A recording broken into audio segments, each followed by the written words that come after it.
Buenos días, compañeros. El día de hoy el grupo 1 expondrá los casos clínicos del 7 al 10, en lo que se refiere a trastornos del pensamiento. A continuación presentaré el caso clínico 7. Podemos ver en el caso clínico a una paciente que está desorientada y que confunde o mezcla diferentes contextos de ciertos escenarios.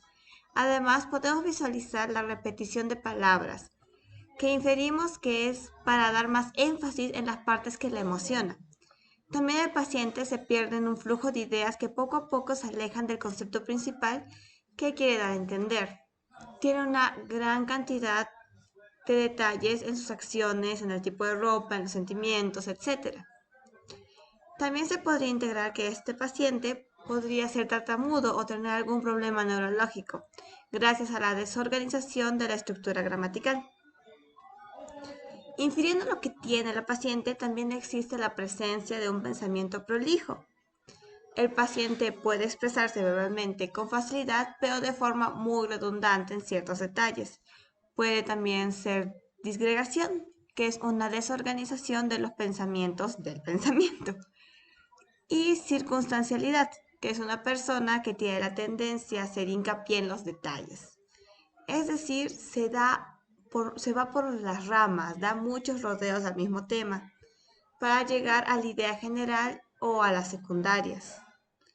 Por otro lado, pensamos que la paciente posee un pensamiento circunstancial, que es un trastorno del pensamiento en el cual se observa un abundante flujo de ideas, relacionadas todas entre sí, y se distancian poco a poco del concepto original, dando múltiples rodeos, pero finalmente logra volver al tema.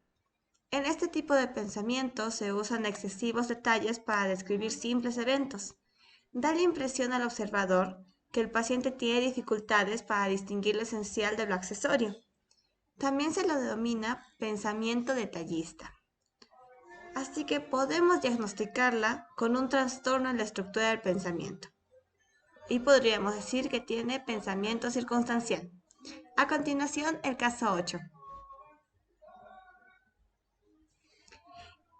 En el caso clínico 8, podemos ver que tenemos a una paciente esquizofrénica que ha sido interrogada acerca de la gente que la persigue y que tiene un lenguaje laxo y al mismo tiempo argumentos que están fuera de contexto, como lo de los brujos son los que dicen el tuete al atardecer o que no quiere ser Frank, etc. En este caso clínico, el paciente es relajado, no tiene firmeza, además de que responde con argumentos vagos y sin coherencia. Da la impresión de que el paciente evita de manera consciente o inconsciente tocar el tema principal y se aleja de este. Este tipo de trastorno corresponde al pensamiento tangencial, donde la persona puede estar hablando sobre un tema, pero luego se desvía y va hacia otro que está fuera del margen del tema en cuestión. El tema nunca queda claramente definido y tampoco se vuelve a retomar. A continuación hablaremos del caso 9. En el caso 9, podemos ver que la paciente responde de manera agresiva cada vez que le pregunta sobre su tratamiento. Durante los primeros 20 minutos, da diversos motivos por los cuales está hospitalizada, pero cuando le preguntan el por qué, se pone de manera agresiva, se enoja con el entrevistador y el terapeuta tiene que ver cómo confrontar esta situación.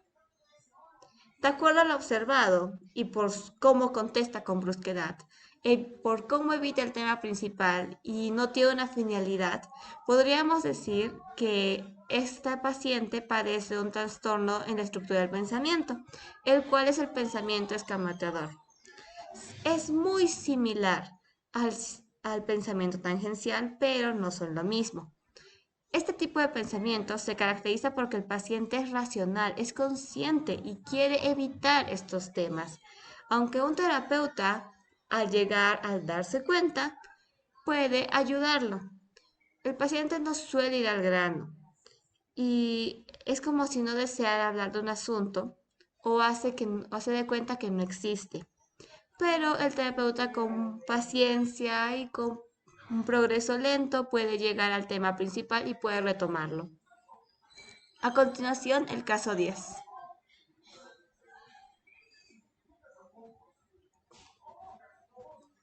En el caso 10, podemos deducir que la paciente tiene un trastorno en la estructura del pensamiento. A esto nos referimos con que la paciente, al dar su respuesta, vemos que esta no tiene tanta concordancia con la pregunta.